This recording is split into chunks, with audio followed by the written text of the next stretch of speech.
Welcome back. April is Stress Awareness Month, and you probably know the feeling, but the figures behind it will surprise you. Data shows 7 in 10 people experience stress so bad that it impacts their physical health too. So what do you do if it's becoming too overwhelming? Our Kennedi Walker reports. Whenever she can, Arthi Sharma hits the trails to exercise and blow off some steam.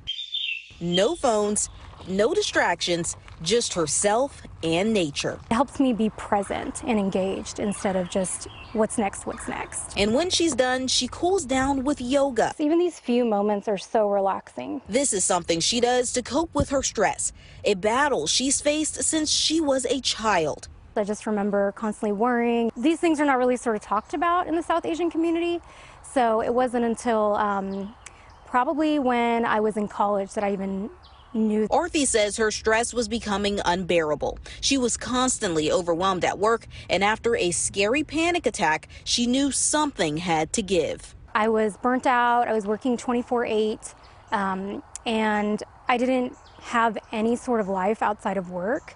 And it became really toxic, and I stopped, exercising. I stopped coming to places like here and being outside. She began putting her health first, getting outside and releasing her built-up tension, something licensed professional counselor Audra Mathis says makes a huge difference. So many things trigger stress. It could be for a student, feeling overwhelmed by homework in the workplace, maybe changes. And what we're hoping for really is taking those proactive steps to head off overwhelming levels of stress before they become very unhealthy or damaging to our well-being. The American Institute of Stress says nationwide, 77% of people experience stress that affects their physical health. We checked, and Texas ranks as the 9th most stressed state. Wallet Hub says the cause is long work hours, lack of sleep, family and health issues.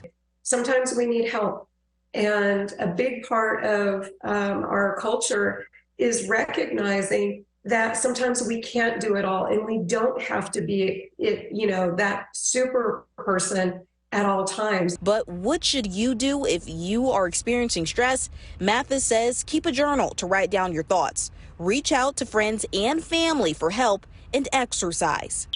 Hiking and yoga has changed my life drastically. From the balls of her feet to her quads, these exercises benefit Arthi's day and overall health. She even showed me some of her moves. Flex your foot. Immersed in nature, learning to be present and centered. Kennedi Walker, CBS News, Texas. All right, well, there you go. Time now for another check of our first alert forecast. A minute.